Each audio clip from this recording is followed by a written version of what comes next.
Jesse James was an American outlaw, bank and train robber, guerrilla, and leader of the James Younger gang. He is best known for his criminal exploits in the American Old West, which began in the late 1860s and continued until his death in 1882. James and his gang were responsible for several high-profile robberies and murders, and were pursued by law enforcement officials and private citizens for years. Despite this, James remained at large for much of his career and became a legendary figure in American folklore. He was eventually killed by Robert Ford, a member of his own gang, in 1882. Welcome back. In today's video, we're taking a leap back to the Wild West and the life of the American outlaw, Jesse James. As always, leave us a comment below and let us know what you think at the end of this episode.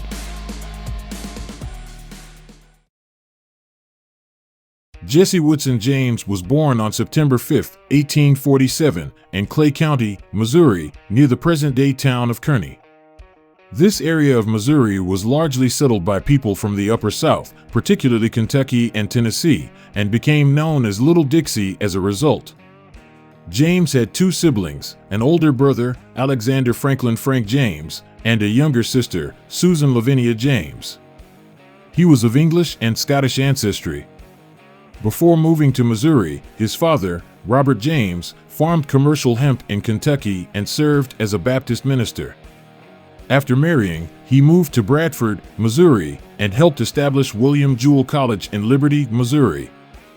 During the gold rush, Robert traveled to California to minister to those seeking gold. He died there when James was 3 years old. Robert's widow, Zerelda, remarried twice after his death, first to Benjamin Sims in 1852 and then to Dr. Reuben Samuel, who moved into the James family home in 1855. Jesse's mother and Samuel had 4 children together: Sarah Louisa, John Thomas, Fanny Quantrill, and Archie Peyton Samuel. Following several campaigns and engagements between conventional armies in 1861, guerrilla warfare between secessionist bushwhackers and Union forces, which were primarily made up of local militias known as Jayhawkers, engulfed Missouri. As a result of the ensuing acrimonious conflict, both sides committed increasing numbers of atrocities. Unionist civilians were killed by Confederate guerrillas, who also murdered prisoners and scalped the dead. With home raids, citizen arrests, summary executions, and the expulsion of Confederate sympathizers from the state, the Union presence imposed martial law. When the Civil War broke out, the James Samuel family sided with the Confederates. In August 1861, Frank James joined a local company recruited for the secessionist Drew Lobb's army and fought at the Battle of Wilson's Creek. He became ill and soon returned home. In 1863, he was identified as a member of a Clay County guerrilla squad, and soon after, a Union militia company raided the James Samuel farm in May of that year, looking for Frank's group. They tortured Reuben Samuel by briefly hanging him from a tree, and as legend has it, they whipped young Jesse. Frank James eluded capture and was thought to have joined the Quantrill's Raiders, a guerrilla organization led by William Quantrill. Over the winter of 1863 to 1864, Frank accompanied Quantrill to Sherman, Texas, and returned in the spring with a squad led by Fletch Taylor. Jesse James, 16 years old, joined his brother in Taylor's group after they arrived in Clay County. Taylor was severely injured in the summer of 1864, losing his right arm as a result of a shotgun blast. After that, the James brothers joined the bushwhacker gang led by William Bloody Bill Anderson. That summer, Jesse suffered a serious chest wound. According to the Clay County Provost Marshal, both Frank and Jesse James were involved in the Centralia Massacre in September, in which guerrillas stopped a train carrying unarmed Union soldiers returning home from duty and killed or wounded 22 of them. The guerrillas scalped and dismembered some of the dead.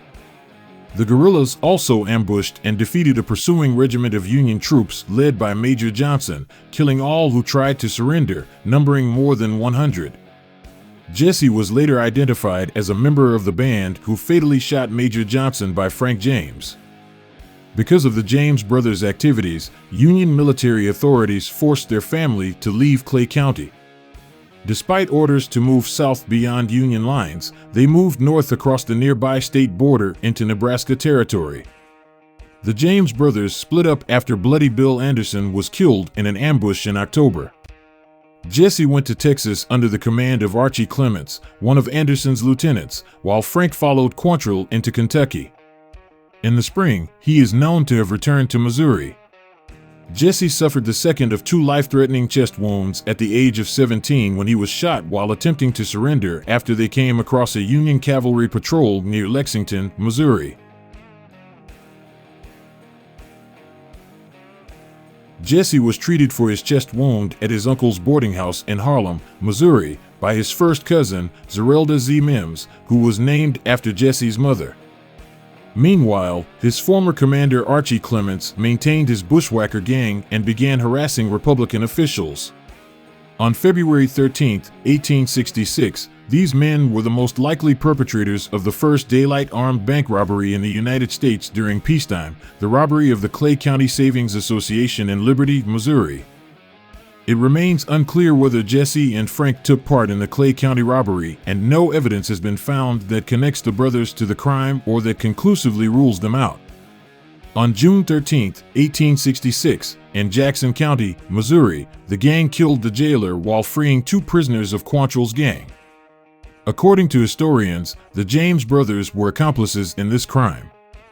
Local violence in the state continued to rise. Governor Thomas Clement Fletcher had recently dispatched a company of militia to Johnson County to suppress guerrilla activity. Archie Clement continued his criminal career and harassment of the Republican government, even occupying Lexington, Missouri, on Election Day in 1866. Clement was killed shortly after by the state militia. During the next 2 years, the survivors of Clement's gang continued to commit bank robberies, though their numbers dwindled due to arrests, gunfights, and lynchings. While they later attempted to justify the robberies, the majority of their targets were small, local banks based on local capital, and the robberies only harmed the locals they claimed to support. They robbed a bank in Richmond, Missouri, on May 23, 1867, killing the mayor and 2 others. Although it is unknown whether either of the James brothers took part, an eyewitness who knew the brothers told a newspaper 7 years later that he positively and emphatically recognized Jesse and Frank James among the robbers. Frank and Jesse James allegedly assisted Cole Younger in robbing a bank in Russellville, Kentucky, in 1868. Jesse James first gained notoriety on December 7, 1869, when he, and most likely Frank, robbed the Daviess County Savings Association in Gallatin, Missouri. Although the robbery was unsuccessful, Jesse is suspected of shooting and killing the cashier, Captain John Sheets, mistaking him for Samuel P. Cox, the militia officer who had killed Bloody Bill Anderson during the Civil War. Jesse James emerged as the most famous survivor of the former Confederate bushwhackers following the 1869 robbery. It was the first time he was referred to as an outlaw in public, and Missouri Governor Thomas T. Crittenden set a reward for his capture. This marked the start of a partnership between Jesse and John Newman Edwards, the editor and founder of the Kansas City Times. Jesse's letters, along with Edwards' admiring editorials, helped him become a symbol of Confederate defiance of federal Reconstruction policy. The James brothers teamed up with Cole Younger, his brothers, and other former Confederates to form the James Younger Gang. With Jesse James as their most public member, the gang committed a series of robberies from Iowa to Texas and from Kansas to West Virginia. They robbed banks, stagecoaches, and a fair in Kansas City, often in front of large crowds and even hamming it up for onlookers. They turned to train robbery on July 21, 1873, derailing a Rock Island Line train west of Adair, Iowa, and stealing approximately $3,000. Later train robberies by the gang had a lighter touch. They took only the contents of the express safe in the baggage car and all other incidents. When imagining James as a sort of Robin Hood, John Newman Edwards made certain to highlight such techniques. Regardless of public opinion about the gang's crimes, there is no evidence that the James gang ever shared any of the robbery money outside of their personal circle. On April 24, 1874, Jesse and his cousin Z got married. They had 4 children, 2 of which died in infancy.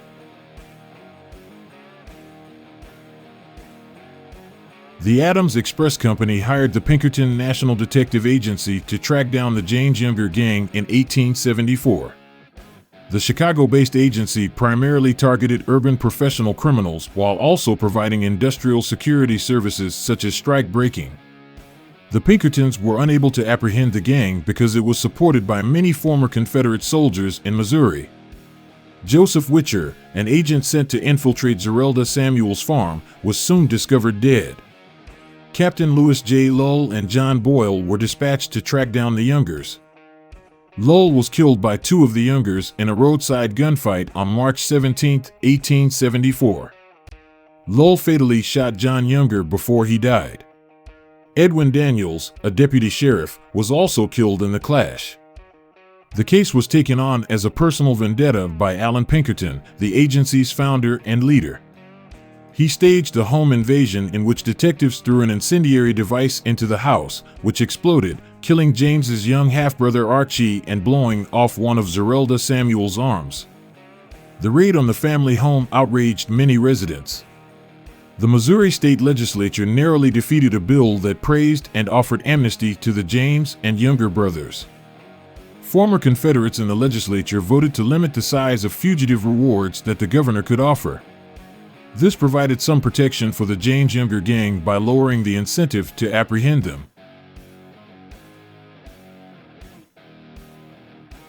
The James Younger Gang attempted a raid on the First National Bank of Northfield, Minnesota, on September 7, 1876.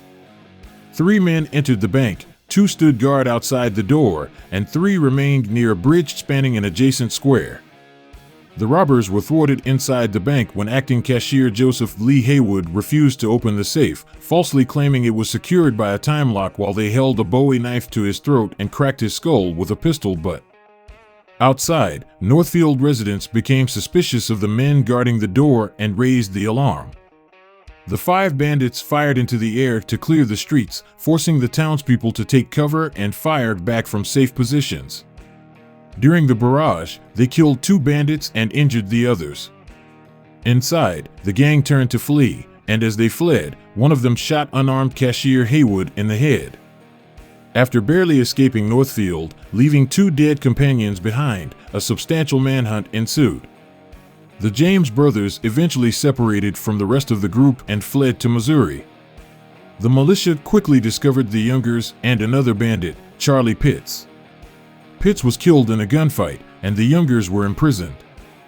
The James Younger Gang was destroyed, with the exception of Frank and Jesse James. Later that year, Jesse and Frank James appeared in Nashville, Tennessee, under the guises of Thomas Howard and B.J. Woodson, respectively.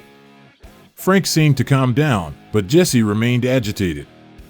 In 1879, he formed a new gang and returned to crime, holding up a train in Glendale, Missouri, on October 8, 1879. The robbery was the start of a crime spree, but the new gang was not comprised of battle-hardened guerrillas. They soon turned against each other or were captured. With his gang nearly destroyed, James relied solely on the Ford brothers, Charlie and Robert. Jesse asked the Fords to move in with him and his family for protection. Bob Ford, on the other hand, had secretly negotiated with Missouri Governor Thomas T. Crittenden in order to bring in the famous Outlaw. Crittenden had made the capture of the James brothers his top priority, declaring in his inaugural address that no political motives could be allowed to keep them from justice. He had turned to the railroad and express corporations to put up a $5,000 bounty for the delivery of each of them and an additional $5,000 for the conviction of either of them, as he was prohibited by law from offering a large reward. After breakfast on April 3, 1882, the Fords and Jesse went into the living room before traveling to Platte City for a robbery. Jesse had just learned that gang member Dick Little had confessed to his involvement in the murder of Wood Height, an outlaw and cousin of Frank and Jesse James. He was suspicious that the Fords had not informed him. Instead of confronting them, Jesse crossed the room and placed his revolvers on a sofa.